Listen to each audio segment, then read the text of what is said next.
Imagine Beijing in the mid-90s. It is a city on the verge of an economic explosion, but the air still carries that heavy industrial weight of the old guard. On a chilly night in March 1996, something happened that didn't just break the law. It broke the psyche of the capital. A sentry standing guard at a power plant was suddenly blindsided. No warning, no shout, just a heavy, blunt impact that sent him to the ground. When the dust settled, the individual responsible hadn't taken a wallet or a watch. He took a Type 56 semi-automatic rifle. Think about that for a second. In a country with some of the strictest weapon laws on the planet, a military-grade rifle had just vanished into the shadows of a city of millions. This wasn't a petty theft. This was an opening move in a very dark game. The man behind the shadow was Bai Baoshan. To the neighbors in his Beijing suburb, he was just a quiet, middle-aged guy who had recently returned from a long stint out west. He'd spent about a decade in a labor camp for some relatively small-time robberies. Most people who finish a 10-year sentence are just happy to have a bed that doesn't feel like a slab of concrete. They want a hot meal and a chance to fade into the background. But Bai wasn't most people. While he was away, something inside him didn't just break. It fermented. He didn't see his time served as a debt to society. He saw it as a theft. He felt the system had stolen 10 years of his prime, and in his mind, the world now owed him, with interest. 10 years of his life was a massive price, and he was determined to collect every penny. When he walked through his front door in 1996, he wasn't looking for a job, or a fresh start. He was looking for a way to get even. The thing about Bai was his patience. He didn't just snap. He was a collector of details. He would spend hours sitting near military installations or guard posts, just watching. He wasn't looking at the scenery. He was timing the shift changes. He was measuring the distance between the guards. He was looking for the precise moment when a human being becomes a target of opportunity. That first incident at the power plant was a litmus test. He wanted to see if he still had the edge. When he walked away with that rifle, he didn't just have a weapon.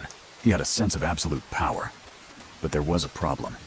The Type 56 is a long, heavy piece of machinery. You can't exactly tuck it under a t-shirt. This created a logistical nightmare for a man living in a crowded city. Most would-be offenders would have panicked or hidden the item and never touched it again. Not Bai. He treated it like a professional athlete treats their gear. He began to practice, not just with the weapon, but with the art of being invisible. He would travel across the city, carrying the rifle in bags that looked like ordinary household items, testing the police checkpoints, seeing just how much he could get away with. He was a phantom, moving through the very heart of the capital, right under the noses of the people sworn to find him. The authorities were baffled.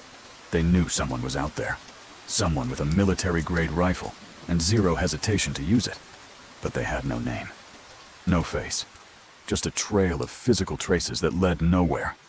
They were looking for a monster, but Bai was playing the role of the invisible man perfectly. He was the neighbor you'd never notice, the guy in the grocery store who doesn't make eye contact. But as the weeks passed, the rifle wasn't enough. A weapon is just a tool, and Bai was ready to put that tool to work. He wasn't interested in small scores anymore. He wanted something that would make the years he lost feel like a bargain. He started looking for a partner, someone he could use, and, if necessary, discard. And that's when he met a man who thought he was joining a crew. But in reality, he was just stepping into the path of a predator. As the sun began to set over the Beijing skyline, the Phantom wasn't just planning a heist anymore. He was planning his next disappearance. He had the rifle, he had the plan. And he had a partner who didn't realize he was already a liability. But as they prepped for their first major move, a single mistake would lead the police to a realization that would chill them to the bone. They weren't dealing with a criminal. They were dealing with a ghost who knew their tactics better than they did. As the sun began to set over the Beijing skyline, the Phantom wasn't just planning a heist anymore. He was planning his next disappearance. He had the rifle, he had the plan, and he had a partner who didn't realize he was already a liability. But as they prepped for their first major move, a single mistake would lead the police to a realization that would chill them to the bone. They weren't dealing with a criminal. They were dealing with a ghost who knew their tactics better than they did. To understand what happened next, you have to look at the math in this man's head. Most people see a partner as backup or a friend. For this individual, a partner was nothing more than a temporary tool with an expiration date. He teamed up with a man named Wu Ziming, a guy he'd met while serving time. Wu thought he'd hit the jackpot, teaming up with the most disciplined, fearless guy he knew. But in reality, Wu was walking into a trap that had been set months in advance. The two of them decided that Beijing was getting too hot.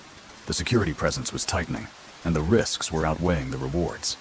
So, they looked west, toward the rugged, sprawling landscape of Xinjiang. Imagine traveling nearly 2,000 miles. That's like driving from New York City to Salt Lake City, just to find a fresh hunting ground. In a time before high-tech surveillance and digital tracking, that kind of distance made you invisible.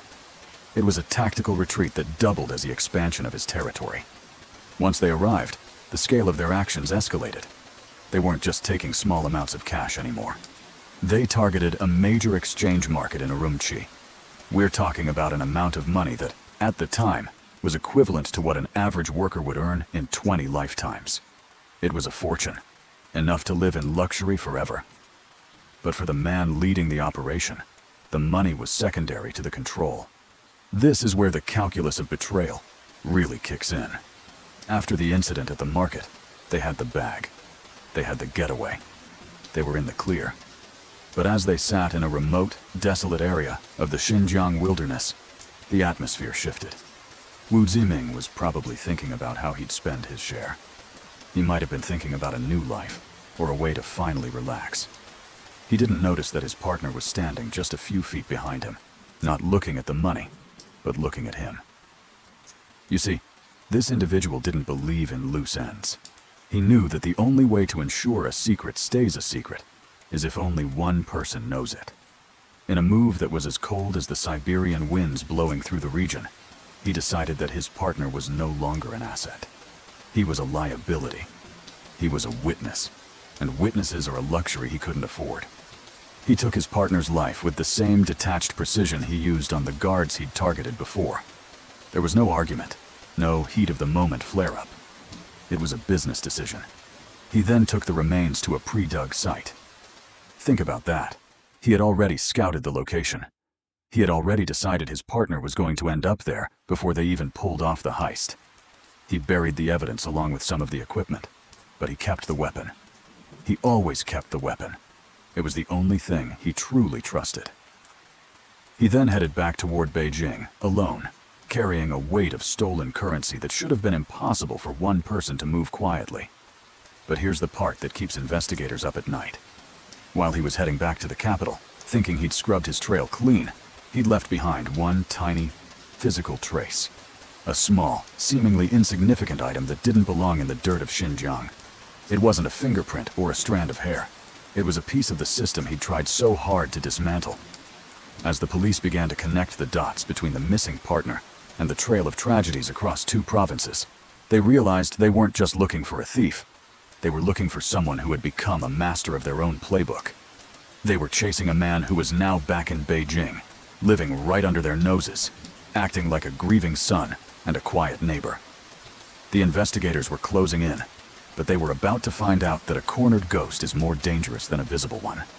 They had his name now, but they didn't have his location.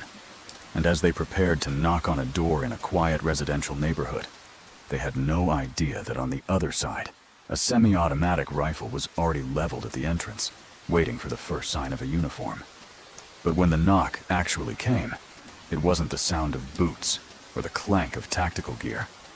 It was just a soft, rhythmic tapping. On the other side of that door, 4 investigators stood in plain clothes. They weren't looking for a firefight. They were looking for a ghost who had been haunting the country for over a year. Inside the apartment, the subject, the man the world would soon know as a monster, had his finger on the trigger. He was ready. He had nothing left to lose. But then he looked over his shoulder. His mother was there. She was an elderly woman, frail and completely unaware that her son, the man who brought her groceries and spoke to her in low, respectful tones, was responsible for some of the most chilling tragedies in modern history. That one detail, that small, relatable human connection, stalled him. He didn't want her to see the physical traces of what he was about to do. He didn't want the last thing she heard to be the deafening sound of a semi-automatic rifle in a cramped living room. He lowered the weapon. He opened the door. When the investigators entered, they found a man who looked like any other tired laborer. But as they searched the premises, the reality began to leak out. Under the bed, hidden in bags, was a staggering amount of cash, roughly 1.4 million yuan. To put that in perspective, in 1997, that was the equivalent of several lifetimes' worth of wages for an average worker. It's like finding $5 million tucked under a mattress in a studio apartment today. It was wealth built on a foundation of stolen lives and broken families. But the money wasn't the most disturbing thing they found. It was the silent witnesses, the Type 81 semi-automatic rifle he had taken from a guard, and the cold, calculated way he spoke about his associate, Guan Deji. You see, this individual didn't just target strangers. He was a predator who consumed his own.